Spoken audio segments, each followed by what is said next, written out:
So sometimes we have to look back in order to be able to move forward, okay? Each lesson that's learned is a good one. It's supposed to be that way, and it's supposed to sometimes sting in order for you to remember. You know, like when your mother may have slapped your hand when you decided to steal a cookie out the cookie jar before dinner to ruin your appetite.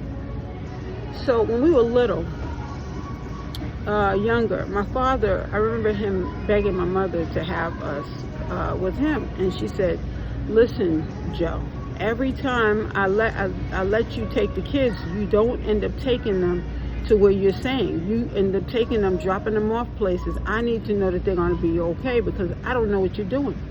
It's like, "Why are you trying to take my babies away from me? Why are you trying to take my time?" So of course us being in the other room and hear my father raise his voice, we ran to hold him. So we're hugging him, what have you. It was almost like, it was a trauma bonding is what it was.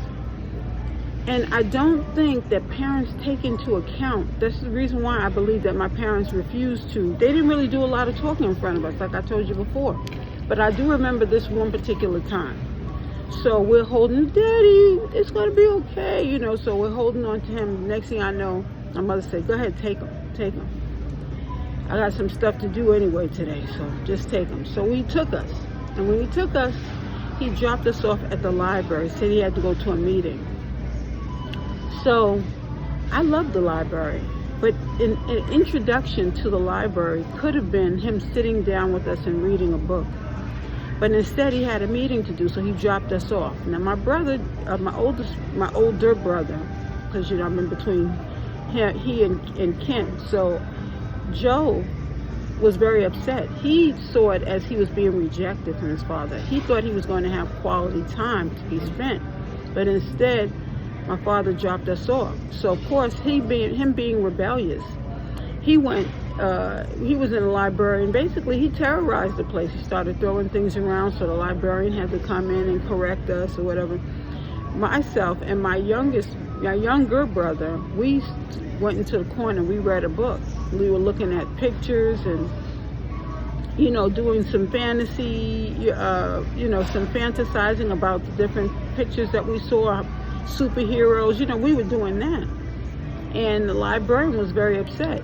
A lot of librarians get upset because a lot of people use the library as a babysitting service, let's be honest. And in this case, this is what was happening. Now, I know that on that occasion, my father, I don't know how they before he got to the parking lot, the librarian, another librarian was on his tail, and he had to come back. And at that point in time, things started changing. My older brother wasn't coming with us all the time. And when he didn't come, we ended up at the library. Now, it was a good thing for us to enjoy ourselves at the library, but in some cases, we were not spending time with him. So, and like I told you, one time he forgot to pick us up, and the police came and got us, and we, you know, stood in the police department, and then my father had to come and get us, and he made up a story that his oldest daughter was not paying attention, and this is what happened. And the police believed him and released us in his custody. One of the biggest problems we have with the family unit is that we are not spending the quality time.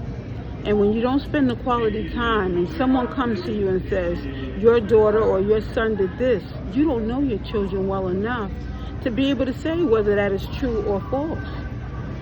Now, I remember going to school, and he never had to come to school for me, but he did have to come to school for my brothers. And in a lot of cases, people saying, you know, your son did this, and he'd add to it. Yeah, he does this at home, which gives the teachers more information than they deserve. And then now when the teacher gets upset, they say things like, well, your father said this. And it embarrasses the child in the school environment. And I've seen this even in the practice of teaching. When boys are getting older and they're angry, because I've seen it with each of my brothers, I've seen their behavior become really rude and really annoying and obnoxious. And it has happened because of the neglect with the father and child. You'll see this behavior, a lot of bad behaviors, children behaving badly when the mother was the only one who had to take on these responsibilities, and the father being an absentee parent. Because that child usually wants that father. That child usually needs that father's input as well. They need that support, and the mother needs that support as well. My stepmother, as well as my mother, going through certain experiences because of not having that male figure come in and not even just discipline, just being there. Because those children need to know that their father is supporting them, loving them, and spending that quality time, not just picking them up and dropping them off someplace. You know, this has happened a lot, and I noticed that a lot of angry boys are angry because of the missing experiences that they've missed with their father figure. Even in a classroom setting, how many boys can you say, you know, don't have grown up without a father, or a father even being in the home but not acting on his part of the nurturing?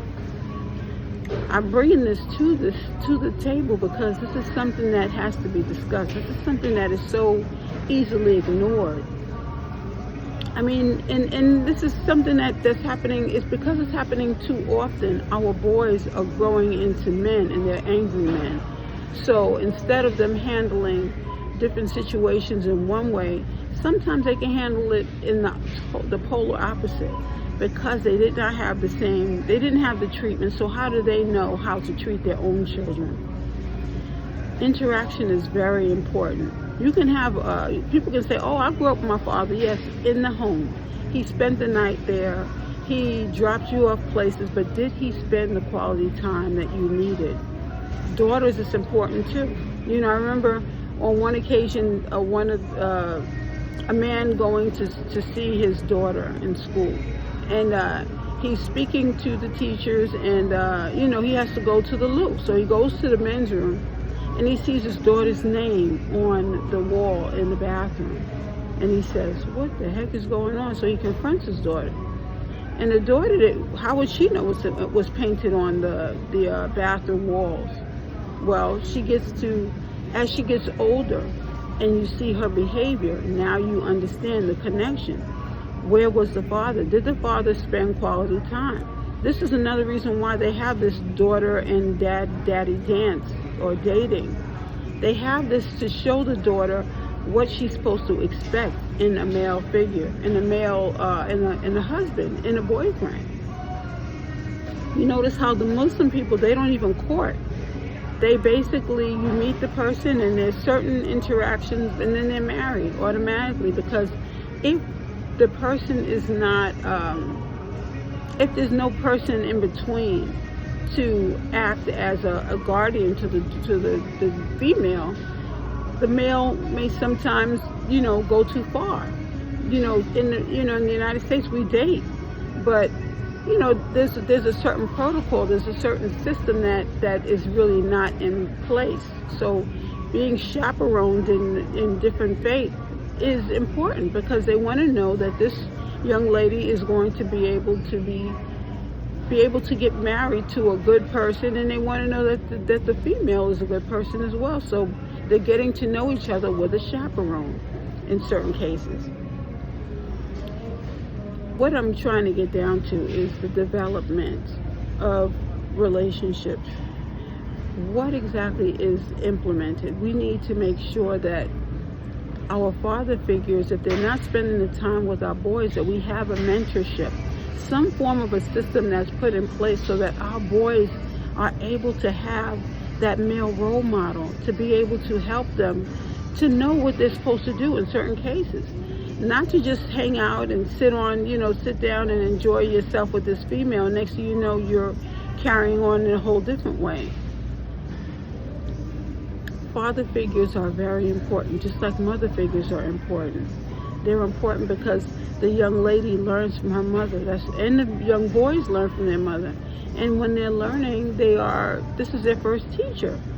And if the male is going to be a father, he has to carry himself as so. He has to make sure that he's investing that time with both children, the boy as well as the girl. But it's important because we don't want our boys to be angry boys turning into angry men. and our society being tarnished based upon the pain that they're carrying because they were not nurtured, supported, or loved the way that they should have been. Okay? So on this loving yourself journey, you may have gone through certain experiences, and it's good to journal it, to just let it out of your system so that you can move forward. And it's important that you observe people interacting in a very healthy way. Counseling would not be something that's far off as well. But I notice in the Black community especially, a lot of men don't feel that they should have an extra person because they feel like this person is prying into their business. If you're not going to carry it out in that way, how are you supposed to heal? Because it's got to be some way that you are healing. I don't care if it's a book you pick up and find at the library or what have you, but the healing must begin because our families need that healing. We need to be able to persevere and grow and become a better family. I mean, some of us have wonderful families or what have you, but not all of us. So it's important that we be able to see what that looks like, what that feels like, and understand the role between father, mother, and children, okay? So that's been my message today. It is so lovely being you, and thank you so much for joining us today, because we do want to be healthy and find better ways of having the self-love journey. Thank you.